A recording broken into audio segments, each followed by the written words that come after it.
నమస్కారం అందరికీ. ఎడ్యుకేషన్ గురించి నేటి పరిస్థితి గురించి మనం మాట్లాడుకుంటున్నాం. విద్యా వ్యవస్థకి ఎంత చేసినా తక్కువే. ఎందుకంటే అంత జనాభా ఉంది మన దగ్గర.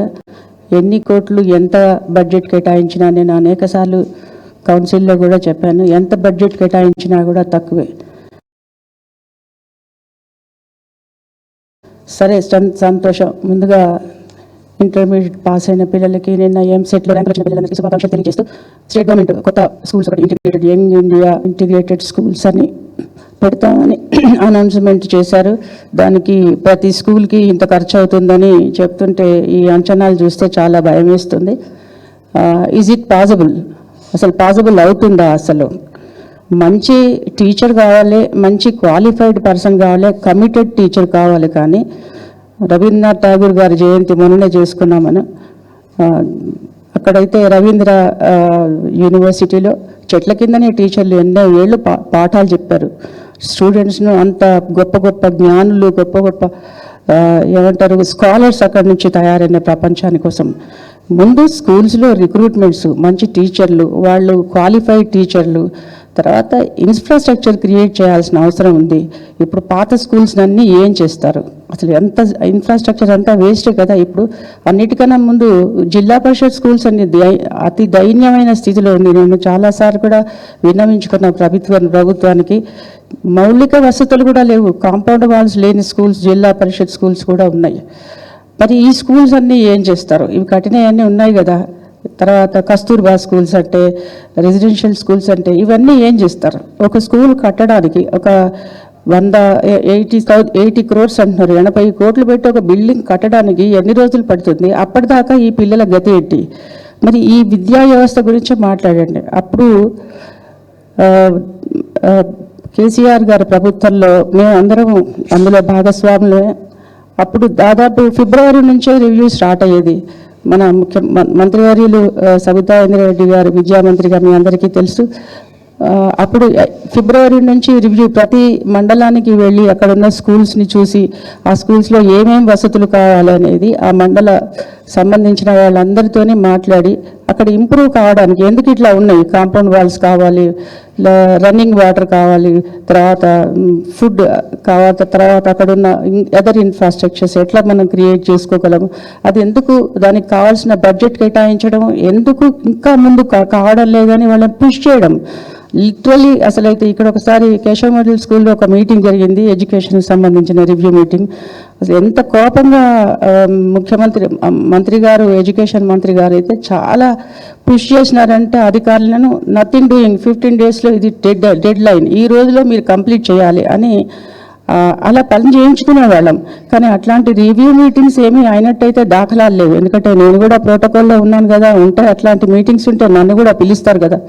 సో ఎందుకంటే మన జూన్లో స్కూల్స్ ఓపెన్ అవుతాయంటే ఫిబ్రవరి నుంచి మనం ప్రిపేర్ చేసుకోవాలి.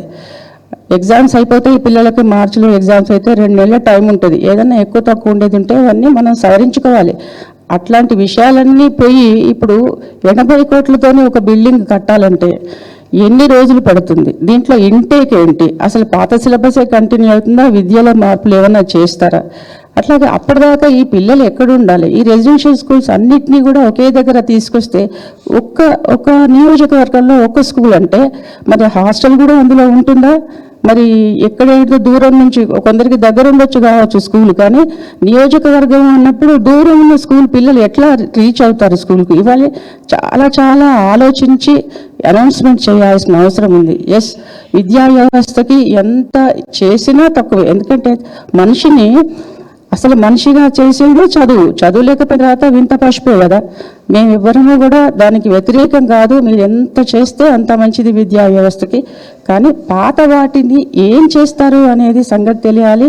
ఇది ఎప్పటికీ పూర్తవుతుంది? దీంట్లో ఇంటేక్ ఏంటిది? సిలబస్ ఏమన్నా మారుస్తారా? మరి ఎప్పటికి ఇది టేక్ ఆఫ్ అవుతుంది? అది స్పష్టంగా తెలియజేసేది ఉంటే కొంచెం చదువుకున్న వాళ్ళం మాకు కూడా కొంచెం, మమ్మల్ని అడుగుతుంటారు అందరూ ఇదేంటి కొత్త సంగతి, మమ్మల్ని అడిగినప్పుడే మాకు కొంచెం చాలా యాంబిగ్విటీ ఉంది. ఈ అనౌన్స్మెంట్లో చాలా యాంబిగ్విటీ ఉంది. ఇది క్లియర్గా చెప్పాల్సిన అవసరం ప్రభుత్వం మీద భారం ఉంది. అది క్లియర్ చేయండి. ఈ జిల్లా పరిషత్ స్కూళ్ళు, మండల పరిషత్ స్కూళ్ళు వీటిని ఏం చేస్తారు? ఇవే కాకుండా మనకు కేంద్ర ప్రభుత్వం శాంక్షన్ చేసిన కేంద్రీయ విద్యాలయాలునే నవోదయ విద్యాలయం వాటిని చేస్తారు. ఇవన్నీ కూడా క్లారిటీ ఇవ్వాల్సిన అవసరం ఉంది. మీ ద్వారా ప్రభుత్వానికి నేను ఇవన్నీ క్లారిఫై చేసేది ఉంటే మాలాంటి వాళ్ళకు కూడా మా దగ్గరికి చాలామంది మేము ఎడ్యుకేషన్ను రిప్రజెంట్ చేస్తాం కనుక మాజీ విద్యాశాఖ మాత్రులు కనుక మమ్మల్ని అడుగుతుంటారు కదా, ఇదేంటి అని మమ్మల్ని అడుగుతారు. రీచబుల్ మేమే ఉన్నాం కనుక మేము ఆన్సర్ చెప్పడానికి అవకాశం ఉంటుంది. మేమేమి ఎడ్యుకేషన్కి సంబంధించిన ఏ విషయం చేసినా సంతోషపడేవాళ్ళం. ఇప్పటిదాకా సవిత గారు చెప్పారు, 3-4 ఏళ్ల నుంచి పెండింగ్ ఉన్నాయి స్కాలర్షిప్స్. 3-4 ఏళ్ల నుంచి రీఎంబర్స్మెంట్ లేదు. ఓవర్సీస్ వెళ్ళిన వాళ్ళు ఒక సెమిస్టర్ ఫీజు కట్టినారు, 3వ సెమిస్టర్ 2nd సెమిస్టర్ నుంచి వాళ్ళకి ఫీజు లేదు, 3rd సెమిస్టర్ నుంచి ఫీజు లేదు. మీకు అమెరికా స్థితిగతులు తెలుసు కదా, అక్కడికి ఈ ఓవర్సీస్ స్కాలర్షిప్ మీద పోయిన పిల్లలు ఫస్ట్ టర్మ్ అయిపోయింది, 2nd టర్మ్కి డబ్బులు లేవు, అక్కడ ఉద్యోగం చేయడానికి వీల్లేదు. ట్రంప్ గురించి రోజు వింటున్నారు కదా, నాకన్నా మీకే బాగా ఎక్కువ తెలుసు.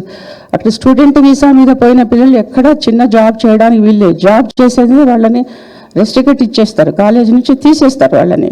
అంతేకాకుండా మళ్ళీ ఇండియాకి పంపించేస్తారు కూడాను. అంత స్ట్రిక్ట్ రూల్స్ ఉన్నాయి అమెరికాలో. వాళ్ళు ఉద్యోగం చేయడానికి వీల్లేదు, వాళ్ళు చదువుకోవాలంటే డబ్బులు లేవు. ఇది ఎటువంటి పరిస్థితి చూడండి. ఇక్కడేమో తల్లిదండ్రులు ఆస్తులన్నీ అమ్ముకొని ఫస్ట్ సెమిస్టర్ ఏదో పంపిస్తారు, అట్లా తర్వాత ఓవర్సీస్ స్కాలర్షిప్ ఉంది కదా అని పోతారు. కానీ మరి తర్వాత వాళ్ళ చదువు ఏం కావాలి, మధ్యాంతరంగా అది పాడైపోయింది. అటువంటి వాళ్ళని ముందుగా ఆలోచించండి. చాలాసార్లు ఇంతకుముందు కూడా చెప్పాను, నేను కౌన్సిల్లో కూడా చెప్పాను, ఓవర్సీస్ స్కాలర్షిప్ మీద పోయిన పిల్లల్ని ముందుగా ఆదుకోండి. ఇక్కడ స్కాలర్షిప్స్ మీదనే బతుకుతున్న చదువుకుంటున్న పేద విద్యార్థుల గురించి ముందు రిలీజ్ చేయండి బడ్జెట్. ఈ 2 విషయాలు చాలా అత్యవసరమైన విషయాలు. ఇవి అటెండ్ చేయకుండా కొత్త ప్రపోజల్స్ పెడుతున్నారు, దాంట్లో చాలా అంబిగ్విటీ ఉంది. ఇవన్నీ క్లియర్ చేయాల్సిన అవసరం ప్రభుత్వ బాధ్యత అని నేను తెలుసుకుంటున్నాను. Thank you so much listening me.